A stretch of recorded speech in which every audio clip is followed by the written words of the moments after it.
work at NASA. We made alien contact yesterday. I can't tell you who I am, and I can't tell you the name of the program, but what I can tell you is that if what they say is true, we're in trouble. Now, we didn't make contact in the way you would think we would. We didn't beam out an episode of The Office towards Andromeda and hear back from alien critics. And we definitely didn't meet them face to face. We found another way to communicate. Something, apparently ancient humans had figured out as well.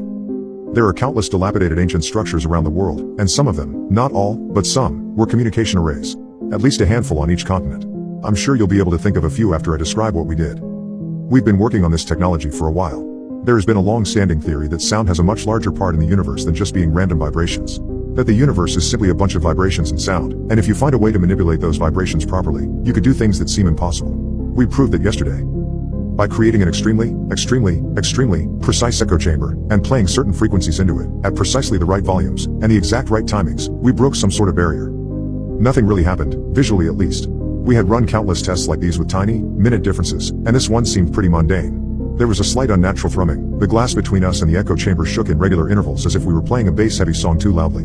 The first thing that tipped us off that something was happening was that once we turned the speakers off, the thrumming didn't stop. My 3 coworkers and I could all feel this thrumming in our chest still, kind of like being next to a very loud drum. We talked for a moment, before we all fell silent.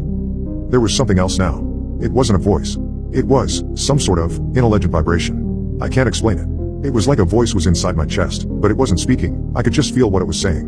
My cohorts and I debated on the exact wording afterwards, but we all agreed on the overall messages each time. Like I said, they weren't really talking, so I'll do my best to phrase it in ways that get across what they said, in the way they said it. Whoa, you guys are back? Is what I felt in my chest. My colleagues and I stared at each other in utter confusion. One of them spoke up. Hello? He asked hesitantly. There was a silence for a moment, before the thrumming spoke back. I think I have it set right now. Say that again?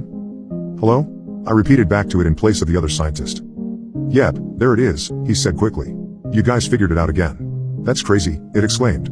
This wasn't what I was thinking the first human/alien conversation was going to go. I wasn't even sure that this was first contact at this point though. Who is this? What is this? I asked loudly into the open air of our control room. I'm not sure if I'm allowed to give you details like who we are, but what this is the ultimate form of communication in our universe. Your ancestors figured it out briefly too.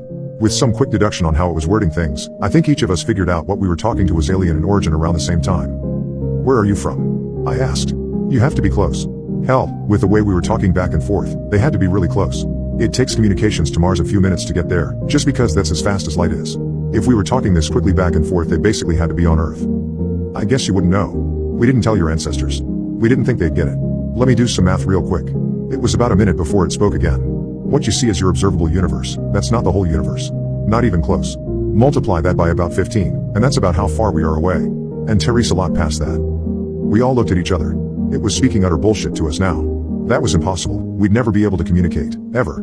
Physically impossible. We explained that to the chest voice, and we were met by an equal level of confusion. Why are you still using light as a yardstick? It asked incredulously. Suddenly, its voice grew slightly dire. You're still not advanced enough. You don't even know. Know what? One of my friends asked. You are dead center in the life abyss. There is no life on any planet around you, for more than 10 of your observable universes around you in any direction. It's a universal mystery how you're even alive. It spoke grimly. Never in my life had I felt smaller, more insignificant and more alone. It continued. And there is a reason for that.